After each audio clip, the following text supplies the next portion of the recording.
우리 함께 한 목소리로 읽도록 하겠습니다. 이스라엘 자손이 자기들의 성읍에 거주하였더니 일곱째 달에 이르러 모든 백성이 일제히 수문 앞 광장에 모여 학사 에스라에게 여호와께서 이스라엘에게 명령하신 모세의 율법책을 가져오기를 청하매 일곱째 달 초하루에 제사장 에스라가 율법책을 가지고 회중 앞 곧 남자나 여자나 알아들을 만한 모든 사람 앞에 이르러 수문 앞 광장에 새벽부터 정오까지 남자나 여자나 알아들을 만한 모든 사람 앞에서 읽음에 뭇 백성이 그 율법책에 귀를 기울였는데 그때에 학사 에스라가 특별히 지은 나무 강단에 서고 그의 곁 오른쪽에 선자는 마띠랴와 스마와 아나야와 우리야와 힐기야와 마아세야와 그의 왼쪽에 선자는 브다야와 미사엘과 말기야와 하숨과 하스바다나와 스가랴와 무술람이라. 에스라가 모든 백성 위에 서서 그들 목전에 책을 펴니 책을 펼 때에 모든 백성이 일어서니라. 에스라가 위대하신 하나님 여호와를 송축하매 모든 백성이 손을 들고 아멘 아멘 하고 응답하고 몸을 굽혀 얼굴을 땅에 대고 여호와께 경배하니라. 예수아와 바니와 세레바와 야민과 악굽과 사브데와 호디야와 마아세야와 그리다와 아사랴와 요사밧과 하난과 블라야와 레위 사람들은 백성이 제자리에 서 있는 동안 그들에게 율법을 깨닫게 하였는데 하나님의 율법책을 낭독하고 그 뜻을 해석하여 백성에게 그 낭독하는 것을 다 깨닫게 하니 백성이 율법의 말씀을 듣고 다 우는지라. 총독 느헤미야와 제사장 겸 학사 에스라와 백성을 가르치는 레위 사람들이 모든 백성에게 이르기를 오늘은 너희 하나님 여호와의 성일이니 슬퍼하지 말며 울지 말라 하고 느헤미야가 또 그들에게 이르기를 너희는 가서 살진 것을 먹고 단 것을 마시되 준비하지 못한 자에게는 나누어 주라. 이 날은 우리 주의 성일이니 근심하지 말라. 여호와로 인하여 기뻐하는 것이 너희의 힘이니라 하고 레위 사람들도 모든 백성을 정숙하게 하여 이르기를 오늘은 성일이니 마땅히 조용하고 근심하지 말라 하니 모든 백성이 곧 가서 먹고 마시며 나누어 주고 크게 즐거워하니 이는 그들이 그 읽어 들려준 말을 밝히 암이라. 아멘. 여러분께서 기억하시는 가장 뜨거웠던 예배는 언제이십니까? 혹시 기억나시는 집회나 예배가 있으신가요? 울려 퍼지는 기도의 물결을 보며 나도 그 기도에 흠뻑 젖으면서 기도했을 때가 있었을 것입니다. 또 목소리 높여 찬양할 때 그 벅찬 감동 멋있잖아요. 마음을 다해 찬양하고 목소리 높여 외칠 때 그 벅찬 감동을 기억하실 것입니다. 저도 사역을 하면서 여기저기 집회를 다닐 때, 수련회 다닐 때 그때의 감격, 그때의 엎드림, 그때의 부르짖음을 기억하고 있습니다. 미국에 있는 패션 컨퍼런스는 세계에서 가장 큰 집회 중에 하나입니다. 미국 전역에서 그 집회에 참여하기 위해 비행기를 타서 날아오고요. 또 전 세계에서 날아오기도 합니다. 봉사자를 모집하면 정말 많은 사람들이 나 그 집회 가서 섬기고 싶습니다라고 하는 신청서를 엄청 많이 내요. 제가 그 집회에 참석했을 때 6만 명의 사람이 참석했었거든요. 여러분 수련회에 6만 명 온다는 거 상상이 가십니까? 그게 하루 집회가 아니고 몇 박 며칠을 하는 집회인데 6만 명이 왔다 갔다 하는 거예요. 어떤 사람들은 미국 전역에서, 어떤 사람들은 저희처럼 전 세계에서 집회에 참여하기 위해 모였습니다. 화려한 조명과 사람들의 마음을 울리는 문구들, 그리고 기도할 수 있는 공간과 편의시설, 정말 눈이 막 휘둥그레해지더라고요. 첫 오프닝부터 조명이 비춰지고 이제 집회 시작한다고 카운트를 막 세는데 6만 명의 사람이 5, 4, 3 한데 막 마음이 막 벅차오르는 거예요. 2, 1 짜자자자자 사람들이 와 환호성을 지르고 너무 멋있더라고요. 전 세계의 사람들이 한 목소리로 찬양하기 시작합니다. 그리고 존 파이퍼 목사님, 루이 기글리오 목사님, 프랜시스 첸 목사님의 설교를 들으려고 정말 집중하고 있어요. 6만 명의 사람이 한마디도 내지 않습니다. 딱 집중합니다. 하나도 허투루 듣고 싶지 않으세요. 흘리고 싶지 않으세요. 아마 여러분도 이런 뜨거운 예배의 감격을 기억하고 계신 것이 있을 것입니다. 그런데 제가 이 컨퍼런스를 들으면서 재미있는 게 있었는데 무엇이냐면 이 컨퍼런스를 시작하신 루이 기글리오 목사님께서 이렇게 말씀하시더라고요. 제가 이 컨퍼런스를 시작하기 전에 한 영상을 보았습니다. 그런데 그 영상에 사람들이 스테디움에 모여서 하나님을 찬양하고 말씀을 듣고 예배하더라고요. 그때 이 생각을 했습니다. 왜 미국에는 이런 집회가 없을까? 하면서 이 패션 컨퍼런스를 만들기 시작했다는 거예요. 여러분, 그 집회가 어디 집회인 줄 아십니까? 우리나라 집회였습니다. 우리나라 그 집회 영상이 딱 나오면서 이 영상을 보십시오. 제가 이 영상을 보면서 미국에도 만들고 싶다. 이런 집회를 하고 싶다. 라는 마음이 생겼습니다. 근데 제 마음이, 저는 한국인이잖아요. 우리나라 영상이 막 나오는데 마음이 막 뜨거워지는 거예요. 막 제가 오히려 다시 마음이 불붙어가지고, 우와, 지금 세계에서 제일 유명한 집회가 대한민국의 집회를 보고 만들어졌구나. 라는 생각 때문에 저도 막 마음이 뜨거워졌습니다. 이러한 뜨거운 신앙의 기억, 뜨거운 예배의 기억, 벅차오르는 예배의 감격을 경험하는 것은 우리의 신앙에 너무나 중요합니다. 큰 영향을 끼치죠. 오늘 본문도 그런 뜨거움을 담고 있습니다. 잠시 느헤미야를 살펴볼까요? 우리가 성경을 읽을 때 느헤미야와 에스라를 각각의 책으로 구분하고 있지만 사실 두 권은 한 권의 책으로 읽는 것이 맞습니다. 에스라 느헤미야서의 주요 인물 중 한 명은 스룹바벨이고요. 또 한 명은 에스라이며 마지막 한 명은 느헤미야입니다. 페르시아 왕 고레스가 이제 바벨론에 있는 이스라엘 포로들에게 예루살렘으로 돌아가라라고 하는 칙령을 반포하자 사람들이 이제 예루살렘으로 돌아왔습니다. 그리고 예루살렘에 있는 모인 백성들과 스룹바벨을 중심으로 성전을 다시 재건축하기 시작합니다. 무너졌던 성전이 재건되고 완성된 57년 후 아닥사스다의 허락에 의해서 에스라가 예루살렘으로 돌아오고 그들에게 말씀을 전하며 삶을 개혁합니다. 너희들의 잘못된 삶을 돌이키고 다시 하나님 백성다운 율법에 합당한 삶을 살자라며 삶을 바꾸기 시작합니다. 그리고 우리가 잘 아시다시피 느헤미야가 예루살렘의 성벽을 다시 재건하지요. 성전부터 삶 그리고 성벽까지 재건합니다.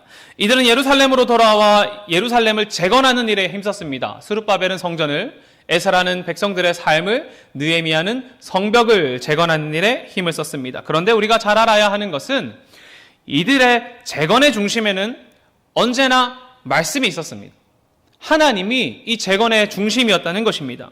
그들은 그저 민족의 해방을 위한 방편으로 혹은 정치적으로 국가라는 입지를 다잡기 위해 성전을 만들고 사람들의 삶을 바꾸고 성벽을 개선한 것이 아니라 하나님의 성전을 사모하고 하나님 백성다운 삶을 살며 무엇보다 말씀으로 세워진 나라를 세워가기를 꿈꿨다는 것에 있습니다. 한번 그림을 그려봤으면 좋겠습니다. 성전은 완성됐습니다.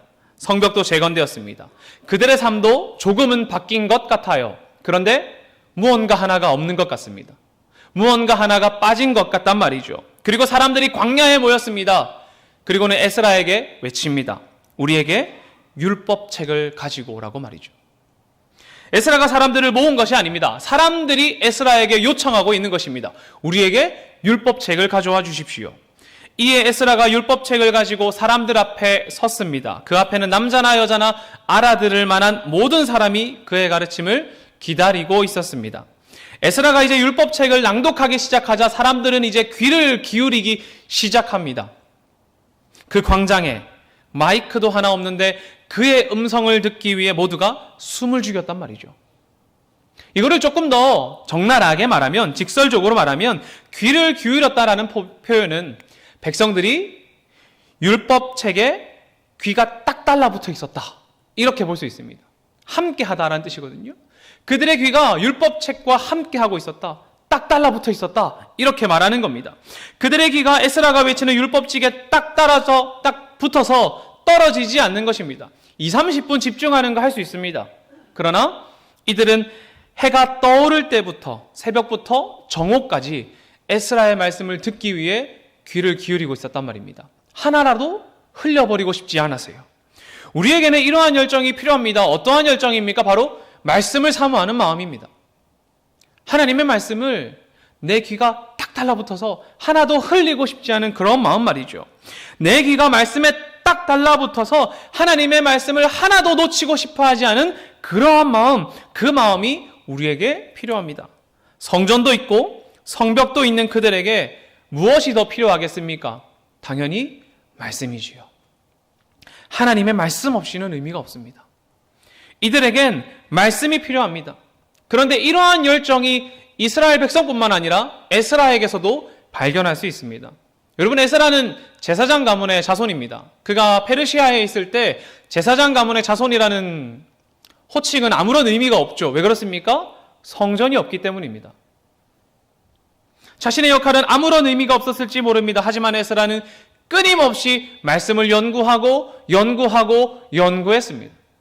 그리고 하나님께서 우리에게 말씀하시는 것은 무엇인가? 하나님께서 우리가 어떻게 살기를 원하시는가? 우리는 어떻게 이 세상을 바라보고 하나님의 법칙에 맞게 살아갈 수 있을까를 고민했단 말이죠.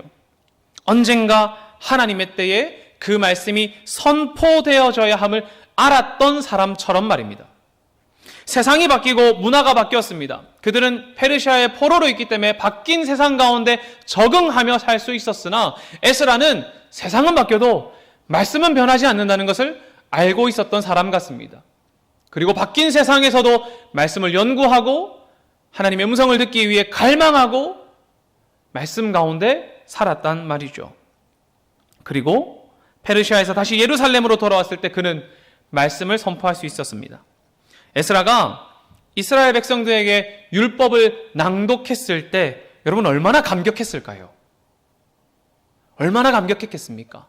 그 오랜 시간 동안 연구하고 세상 사람들은 이제 그런 거 필요 없어. 지금 페르시아의 시대잖아. 라고 말할 수 있었는데도 그가 말씀을 연구했다가 다시 예루살렘으로 돌아와 하나님의 율법을 낭독했을 때 얼마나 감격적이었을까요? 변하는 세상 가운데서도 우리는 끝까지 말씀을 붙잡아야 할 열정이 필요합니다. 그리고 그 말씀이 선포되어질 때 하나도 흘리지 않으려는 뜨거움, 그 마음도 우리에겐 필요합니다. 그런데 여러분, 그 말씀을 들었을 때 사실 이스라엘 사람들은 이해하기 쉽지 않았을 수도 있을 것 같아요. 왜냐하면 당시 사람들은 아람어를 썼단 말이죠. 그런데 율법은 히브리어로 기록되어 있었습니다. 아마 에스라는 히브리어로 낭독했을 거예요. 그럼 사람들이 알아먹었겠습니까? 아마 쉽지 않았을 겁니다. 그렇다면 그들은 어떻게 말씀을 들을 수 있었을까요? 그냥 몰라도 일단 들으면 되는 것일까요? 제가 옛날에 영어 공부를 좀 해보려고 영어 설교를 딱 틀었습니다. 그리고 그 이후로는 하나도 이해할 수 없었어요. 끝날 때까지 이해를 못했습니다. 0.8배속이면 이해가 될까? 이해가 안 가더라고요. 0.5배속 Hello everyone 해도 이해가 안 갑니다. 여러분, 다른 언어로 말하면 이해할 수가 없어요. 그렇다면 그들은 어떻게 과연 말씀을 이해할 수 있었을까요? 오늘 본문을 보면 잘 아시겠지만 레위 사람들이 백성에게 다가가 그들이 깨달을 수 있도록 아람어로 번역을 해주었습니다.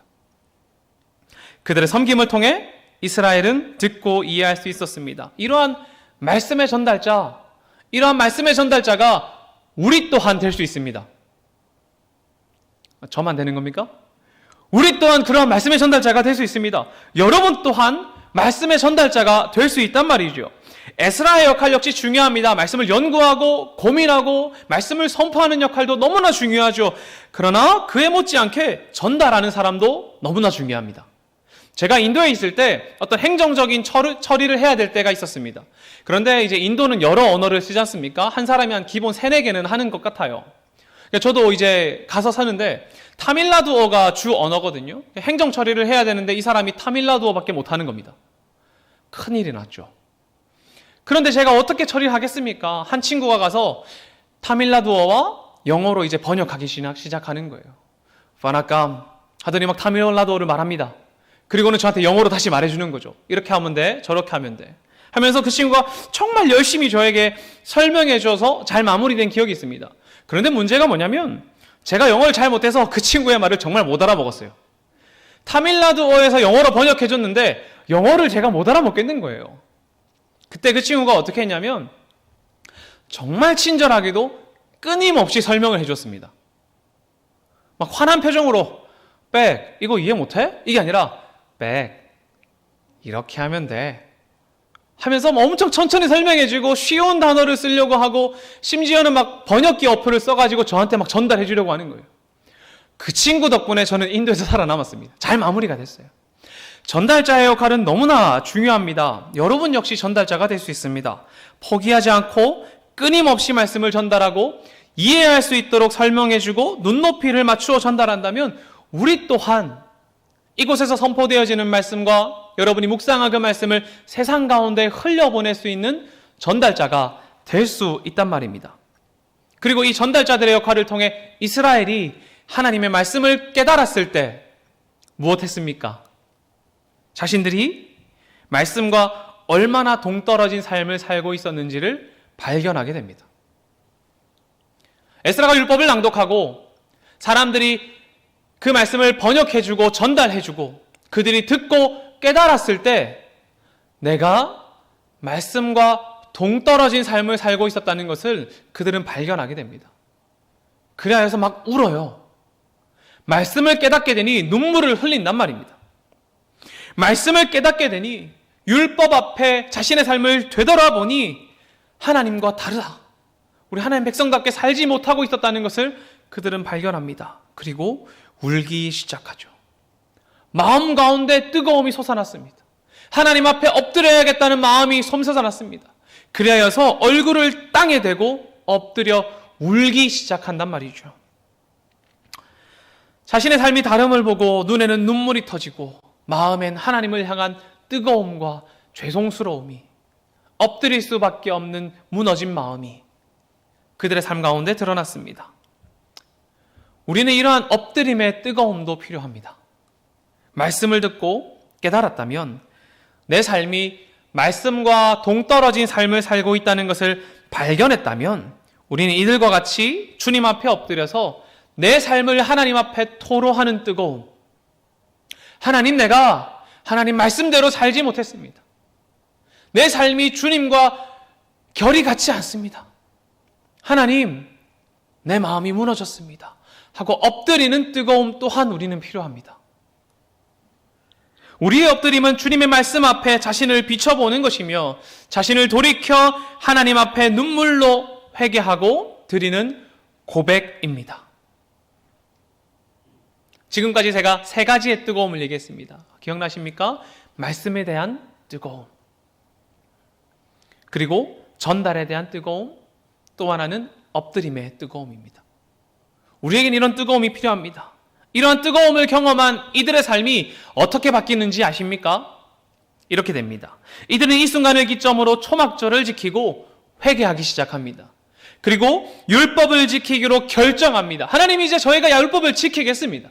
하나님의 약속의 백성대로 살겠습니다. 이렇게 그들은 결단하기 시작합니다. 언약을 갱신하고요. 이러한 뜨거운 신앙의 순간은 우리의 삶에 변화를 가져옵니다. 여러분도 이러한 경험 있지 않으십니까? 하나님 앞에 뜨겁게 엎드려 기도하고 찬양하고 내 삶을 결단했던 순간들 말입니다. 신앙의 결단을 내리게 하고 하나님 말씀에 순종하려는 의지와 마음이 생깁니다.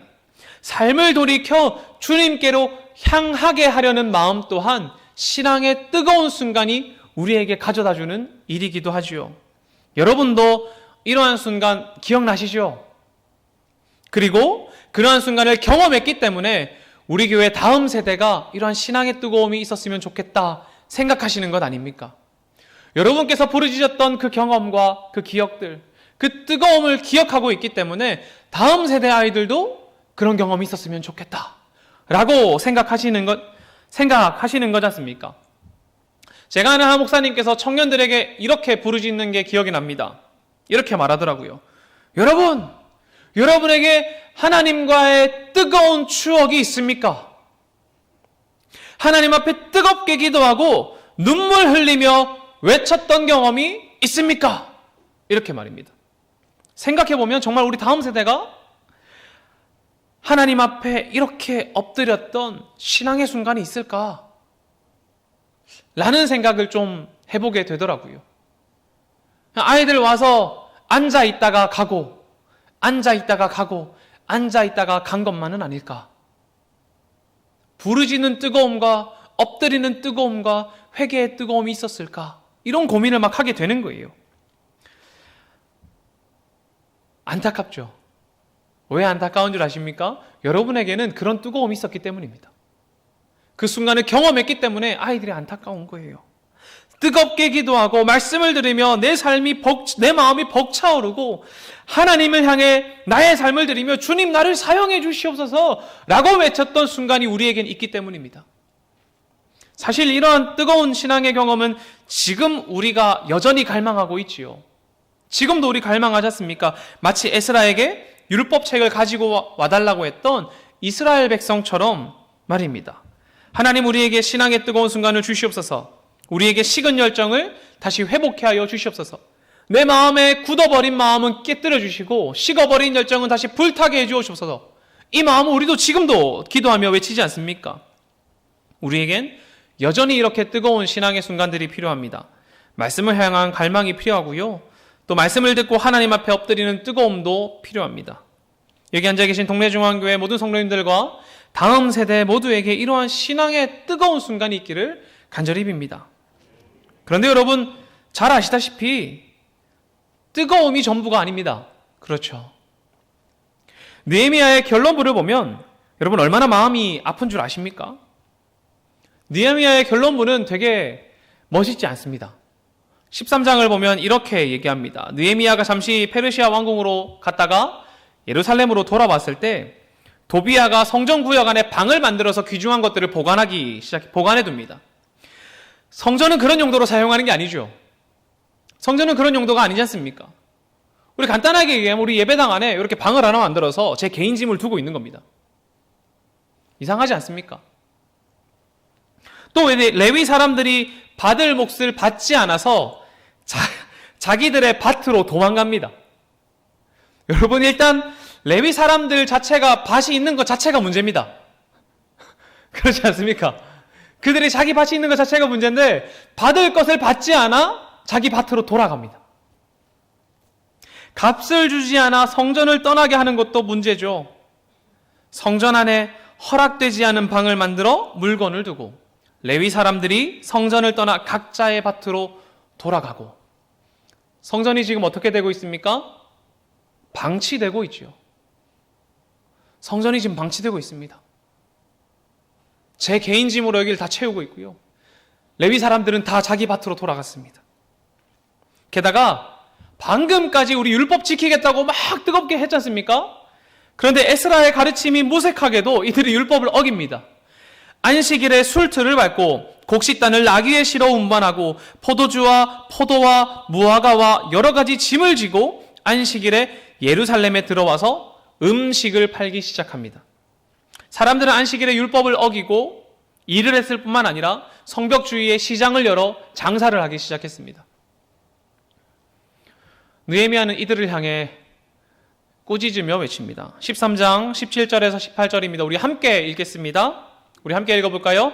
내가 유다의 모든 귀인들을 꾸짖어 그들에게 이르기를 너희가 어찌 이 악을 행하여 안식일을 범하느냐?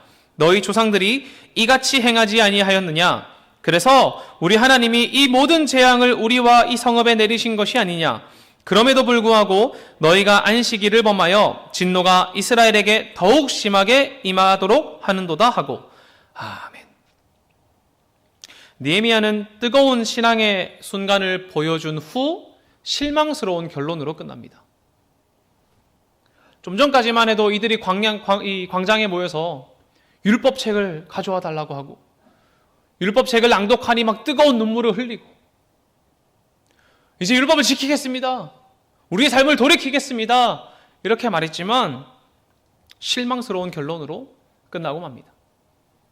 때로는 우리는 뜨거운 신앙의 순간이 중요하다고 말하고 뜨거운 신앙의 순간이 필요하다고 말합니다. 그런데 때로는 이 뜨거운 순간을 기억하고 추억하는 것에만 마음을 두고 있는지도 모릅니다. 우리 그때 뜨거웠지. 장사를 하면서 야 우리 그때 율법책 낭독될 때 참 뜨겁지 않았냐? 이렇게 말입니다. 뜨거움 중요합니다. 필요하고요. 우리에게 잊지 못할 기억이고 추억이며 우리의 신앙에 살아있는 여전한 삶이지 않습니까? 그러나 그것보다 신앙의 뜨거움이 뜨거움만으로 끝나서는 결코 안 됩니다. 뜨거운 신앙으로 인해 우리의 삶이 깨어져야 하고 바뀌어야 한단 말입니다. 예배의 뜨거움 그 이후 그 삶이 더욱 중요합니다. 뜨거움 그 이후 그 삶이 훨씬 중요하단 말이죠. 여러분 가끔 수련회에 가면 이런 시간이 있습니다. 수련회가 다 끝난 다음에 광고가 딱 나오는 거예요. 여러분 지금부터 30분간은 침묵하겠습니다. 절대 말하지 마세요. 이렇게 말합니다. 여러분은 왜 그럴까요? 왜 그렇겠습니까? 특히 청소년 집회 이런 게 꽤 많습니다. 왜 그러냐면 아이들이 방금까지 뜨겁게 기도합니다. 하나님 용서해 주세요.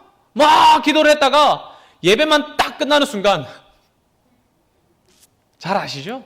축도 딱 끝나는 순간 바로 야 이제 하자 뭐 대충 말 안 해도 아시겠죠?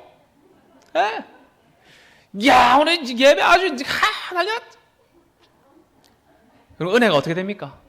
다 사라집니다. 야 오늘 예배 대파 좋았다. 이게 답니까? 아이들이 흘려버린다고요. 찬양하고 울고 불고 그랬다가도 예배만 딱 끝나면 원래의 모습으로 돌아갑니다. 여러분 아이들만 그럴까요? 저희도 마찬가지일걸요. 사실 저는 좀 그런 것 같습니다. 예루살렘에 모인 백성들은 에스라의 가르침이 선포될 때 감동했습니다. 눈물을 흘렸습니다. 하나님을 경배했습니다. 그리고 율법을 지키겠다고, 안식일을 지키겠다고 결단하고 선포했습니다. 그러나 삶이 바뀌진 않았습니다. 마치 예배 끝나자마자 침묵하지 않고 마음대로 말했던 아이들처럼 말이죠. 에스라가 말씀을 선포했을 때 사람들의 감정에 호소하려고 막 선포했을까요? 야 오늘 나 말씀 하나 재밌게 잘해가지고 사람들 눈물 흘리게 해야겠다, 이런 마음으로 말씀을 준비했을까요? 아닙니다. 결코 그렇지 않을 것입니다. 에스라의 마음은 하나님의 말씀으로 우리의 삶이 개혁되고 바뀌는 것, 이전과는 다르게 사는 것, 우리 조상들과는 다르게 살자라는 마음으로 말씀을 전했을 것입니다. 하나님 말씀 위에 꿋꿋이 살자, 거기서 흔들리지 말자, 이런 마음으로 말이죠. 그러나 그들에겐 마음의 뜨거움은 있었지만 말씀으로 개혁되는 삶이 수반되지는 않았습니다. 뜨거움이 있습니까? 그렇다면 삶이 바뀌어야 됩니다. 말씀에는 뜨거움이 있습니다. 말씀엔 뜨거움이 있잖아요. 우리 말씀 읽으면 막 마음이 불타지 않습니까? 역동적으로 삶이 바뀌지 않습니까? 말씀엔 뜨거움이 있습니다. 그러나 뜨거움만 있지는 않습니다. 또 성경을 읽고 그리스도의 가르침을 보면 동의할 만합니다. 말씀에는 우리가 이해하고 동의를 이끌어낼 만한 논리도 있습니다. 그러나 논리적 동의만 있는 것은 아니란 말이죠. 말씀의 뜨거움이, 말씀의 이해가 한순간으로 끝나지 않으려면 결국 삶이 바뀌어야 합니다. 그들이 보기에는 성전도 새로 짓고 성벽도 재건했으니 뭔가 우리가 회복한 것 같았을 것 같아요. 야, 성전도 새로 짓고 성벽도 재건되니까 우리가 옛날에 이스라엘, 옛 예루살렘의 영광을 회복하는 것 같은 마음이 들었을지도 모른단 말입니다. 예전의 영광스러운 날들이 성전과 성벽 제것과 함께 왔다 생각할 수도 있습니다. 그러나 그런 눈에 보이는 것만으로는 회복되었다고 할 수 없습니다. 오히려 그런 눈에 보이는 것만이 아니라 그것보다 내면의 중심, 내면의 회복, 마음이 말씀으로 깨어지는 참된 회복이 필요한 것입니다. 마찬가지로 신앙의 뜨거움이 필요합니다. 뜨거움을 하지 말자는 게 아닙니다. 뜨거움은 필요합니다. 하지만 뜨거움만으로 우리가 부응했다고 말할 수는 없습니다. 우리 잘 경험하지 않습니까? 뜨거움이 필요합니다. 그러나 뜨거움만으로 부응했다고는 결코 말할 수 없습니다. 참된 부응은 뜨거운 예배와 함께 삶의 변화가 수반되어야 하기 때문입니다. 우리 아이들이 뜨겁게 예배했다고 해서 우리 아이들 이제 부응하겠다? 아니요. 결코 그렇게 생각하지 않습니다. 그러나 그 이후에 우리 아이들이 삶이 바뀌었다면 부흥의 조짐이 보인다 라고 볼 수 있는 것이죠. 그렇다면 우리는 어떻게 해야겠습니까? 어떻게 해야 이런 지금 느헤미야의 결론과 같은 삶이 나지 않을까요? 우리는 뜨거움이 필요하고요, 그 뜨거움을 경험했다면 이 열정을 지키는 것이 필요합니다.